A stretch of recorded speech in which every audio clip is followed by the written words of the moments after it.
यह वीडियो भारत के सबसे प्रसिद्ध 90 डेज इंग्लिश स्पीकिंग कोर्स से ली गई है। अधिक जानकारी के लिए विजिट करिए www.spokenenglish.guru। अगर आपको आता है तो बहुत ही इजी टॉपिक, और अगर आपको नहीं आता तो इंग्लिश का बहुत ही डिफिकल्ट टॉपिक जिसका नाम है कॉजेटिव वर्ब्स। जब भी हम कॉजेटिव वर्ब्स की बात करते हैं तो लेट, मेक, गेट, हैव और हेल्प, ये हमें याद आता है कि हाँ, इनका यूज कैसे किया जाए सेंटेंसेस में एज अ कॉजेटिव वर्ब।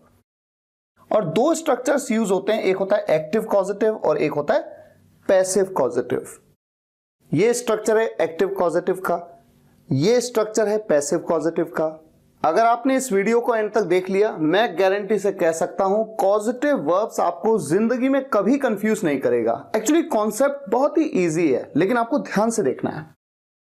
तो आइए शुरुआत करते हैं। सबसे पहले एक्टिव कॉजेटिव की बात करेंगे। नंबर 1, एक्टिव कॉजेटिव कैसे सेंटेंस होते हैं? To dot dot dot dot someone to do something, और यहां पर डॉट डॉट डॉट डॉट में इनमें से कोई भी आ सकता है। अब जरा सोचिए एक के बाद एक। To force someone to do something, किसी को फोर्स करना कुछ करने के लिए। To convince someone to do something, किसी को कन्विंस करना यानी मनाना कुछ करने के लिए। ऐसे केसेस में कॉजेटिव वर्ब्स का यूज होगा। To allow someone to do something, किसी को अलाउ करना यानी परमिशन देना, आज्ञा देना, to do something. To assign someone to do something, किसी को असाइन करना कुछ करने के लिए। असाइन करना मतलब जैसे हम किसी को कोई टास्क दे देते हैं, ये आपका काम है, आपको ये करना है। तो किसी को कोई जिम्मेदारी देना, रिस्पॉन्सिबिलिटी देना, टू डू समथिंग। और आखिरी क्या है? To help someone to do something, किसी की मदद करना कुछ करने के लिए। स्ट्रक्चर है ये।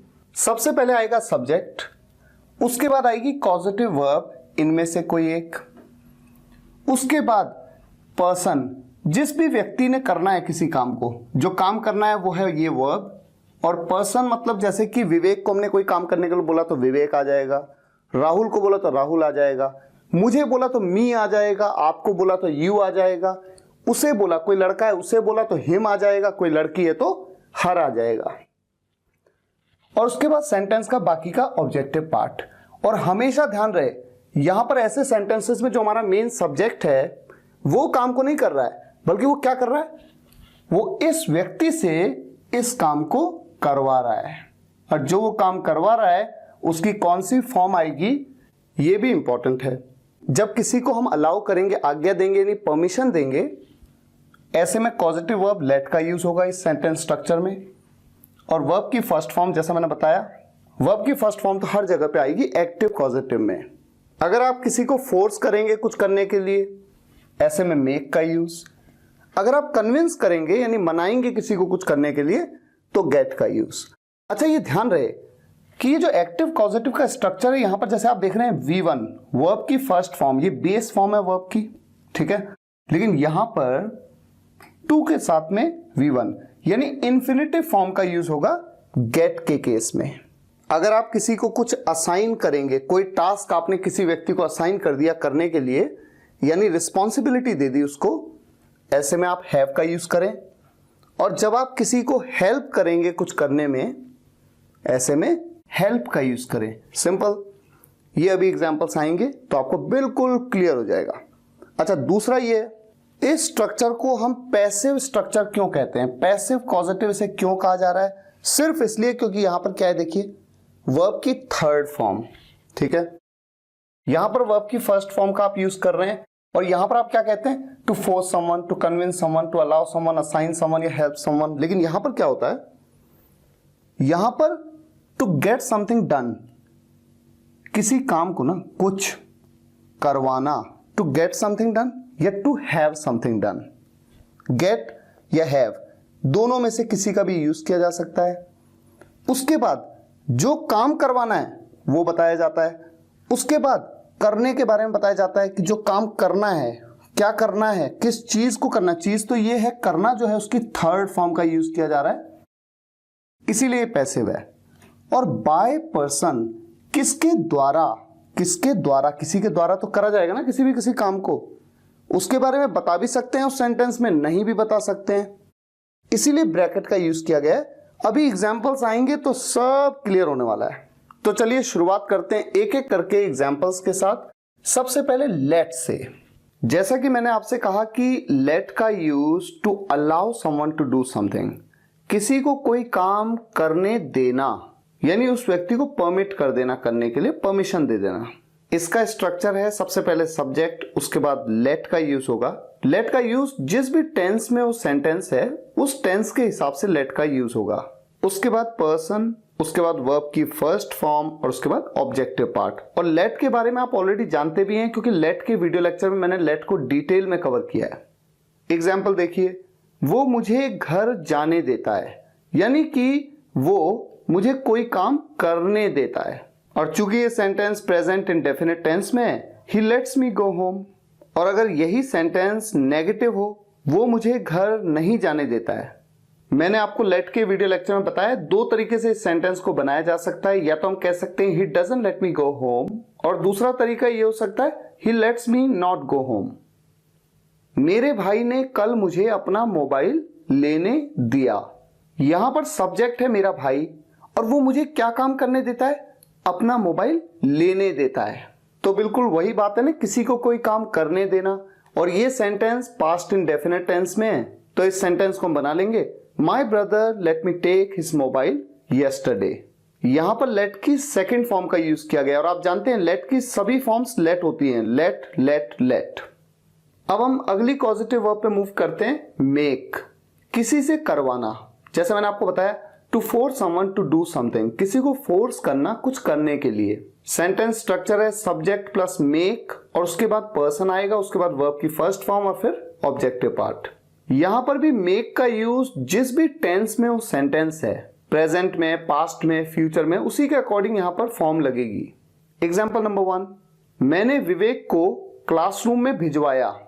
आई made Vivek go back to the classroom. यहां पर मैं क्लासरूम में नहीं गया बल्कि विवेक गया, तो विवेक को मैंने भिजवाया। मेरी मम्मी रोज मुझसे खाना बनवाती है। मेरी मम्मी रोज मुझसे खाना बनवाती है। My mom makes me cook food every day. My mom makes me cook food every day. तो खाना बनाने का काम, जो कुक करने का काम है, वो मेरी मम्मी नहीं करती बल्कि कौन करता है, मैं करता हूं। तुम मुझसे अपना होमवर्क लिखवा रहे हो। You are making me write your homework. You are making me write your homework. ये प्रेजेंट कंटिन्यूअस टेंस का सेंटेंस है, इसलिए यहां पर इज एम आर का यूज होगा और उसके बाद मेक की आईएनजी फॉर्म। अगला सेंटेंस, मैंने अमन को भिजवाया। मैंने भेजा नहीं बल्कि क्या करा, भिजवाया। पास्ट इंडेफिनिट टेंस का सेंटेंस है आई मेड अमन गो। अब आप यहां पर देख सकते हैं कि भिजवाने के लिए मैंने सेंड का यूज नहीं किया, क्योंकि इंपॉर्टेंट ये है कि जिसे मैंने भिजवाया उस व्यक्ति ने क्या काम किया, अमन ने क्या किया। अमन ने क्या किया, जाने का काम किया। तो हमेशा ये ध्यान देना है कि जो भी पर्सन है उस सब्जेक्ट में, जो भी थर्ड पर्सन की हम बात कर रहे हैं, वो क्या काम करता है वो बताना है। वीडियो के एंड में मैं आपको बताने वाला हूं कि और प्रैक्टिस के लिए सेंटेंसेस कहां पर है, तो वहां पर आपको नेगेटिव भी मिलेंगे, इसके इंटेरोगेटिव में मिलेंगे, सब आपको वहां पर मिलेगा। फिलहाल आगे बढ़ते हैं गेट पे, किसी से करवाना। अच्छा, जब हम गेट की बात करते हैं तो हम क्या कहते हैं, to convince someone to do something, किसी को मनाना कुछ करने के लिए। और स्ट्रक्चर होता है सब्जेक्ट प्लस गेट और उसके बाद पर्सन प्लस टू के साथ में V1 वर्ब की फर्स्ट फॉर्म और उसके बाद ऑब्जेक्टिव पार्ट। यहां पर मैं आपसे जरूर कहूंगा कि जिस तरह से मेक का यूज हमने कहा था कि फोर्स करने के लिए किसी को, होता यह कि फोर्स करना और कन्विंस करना कई जगहों पे लगभग सेम होता है। मेरा मतलब जरा सोचिए कि आपकी मम्मी आपसे कहती हैं कि खाना बनाओ, अब वो आपको फोर्स करती हैं, लेकिन अल्टीमेटली आप उनसे कन्विंस हो जाते हैं, तभी तो आप खाना बनाते हैं। यानी कि अगर आप कन्विंस ना हो और दूसरा व्यक्ति फोर्स ही करता रहे किसी काम को करने के लिए और आप माने ही नहीं, तो आप उस काम को करेंगे नहीं। तो जितने भी एग्जाम्पल्स मैंने मेक के साथ लिए, किसी को फोर्स करना है कुछ करने के लिए, उन सभी एग्जाम्पल्स में हम गेट का यूज कर सकते हैं। जैसे पहला एग्जाम्पल क्या है, मैंने विवेक को क्लासरूम में भिजवाया। I made Vivek go back to the classroom. ठीक इसी सेंटेंस को ऐसे भी बना सकते हैं, I got Vivek to go back to the classroom. मेरी मम्मी रोज मुझसे खाना बनवाती है। My mom makes me cook food every day. इसी बात को ऐसे भी कह सकते हैं, my mom gets me to cook food every day. आप मुझसे अपना होमवर्क करवा रहे हो यानी लिखवा रहे हो, you are making me write your homework. और इसी बात को ऐसे कह सकते हैं, you are getting me to write your homework. मैंने अमन को भिजवाया, आई मेड अमन गो। और ठीक इसी तरह से I got Aman to go. तो अब आप ये समझ पाए होंगे कि जहां जहां पर आप मेक का यूज कर रहे हैं किसी को फोर्स करने के लिए, कुछ करने के लिए, वहां वहां पर आप गेट का यूज कर सकते हैं। फर्क सिर्फ इतना है कि मेक वाले सेंटेंस में जो भी वो व्यक्ति करेगा उसकी वर्ब की फर्स्ट फॉर्म आएगी, और यहां पर टू के साथ वर्ब की फर्स्ट फॉर्म यानी कि इंफिनिटिव फॉर्म आएगी। अब हम आगे मूव करते हैं हैव पे। किसी से करवाना, to assign someone to do something, किसी को ना कोई काम असाइन कर देना यानी कि उस काम की उसको रिस्पॉन्सिबिलिटी दे देना। सब्जेक्ट, उसके बाद हैव, उसके बाद पर्सन जो भी व्यक्ति उस काम को करेगा, और उसके बाद वर्ब की फर्स्ट फॉर्म, और उसके बाद ऑब्जेक्टिव पार्ट। उसने अपना मोबाइल मैकेनिक से रिपेयर करवाया। He had a mechanic repair his mobile. He had a mechanic repair his mobile. तो एक तरह से उसने ना मैकेनिक को वो काम असाइन कर दिया यानी कि वो काम दे दिया। और आपको जान के हैरानी नहीं होनी चाहिए कि यहां पर भी हैव की जगह पे यानी हैड का यूज तो इसलिए किया क्योंकि पास्ट टेंस में ये सेंटेंस है, पर यहां पर आप गेट का भी यूज कर सकते हैं। तो इंग्लिश एक बहुत ही कंफ्यूजिंग लैंग्वेज है, लेकिन जैसी है वैसे ही हमें एक्सेप्ट करनी पड़ती है। अब दूसरा सेंटेंस इसका मैं नेगेटिव ले लेता हूं ताकि थोड़ा सा आपको नॉलेज हो जाए कि नेगेटिव सेंटेंस कैसे बनाते हैं। वैसे आप जानते हैं सिंपल सेंटेंसेस के वीडियो लेक्चर में मैं आपको बता चुका हूं कि हैज का नेगेटिव डज नॉट हैव का नेगेटिव डू नॉट हैव, और हैड का negative did not have. Same उसी तरीके से यहां पर नेगेटिव सेंटेंस बनेगा। उसने अपना मोबाइल मैकेनिक से रिपेयर नहीं करवाया, उसने खुद किया। He didn't have a mechanic repair his mobile, he himself did it. He didn't have a mechanic repair his mobile, he himself did it. कृपया अपनी कंपनी से किसी से मुझे कॉल करवा दीजिए।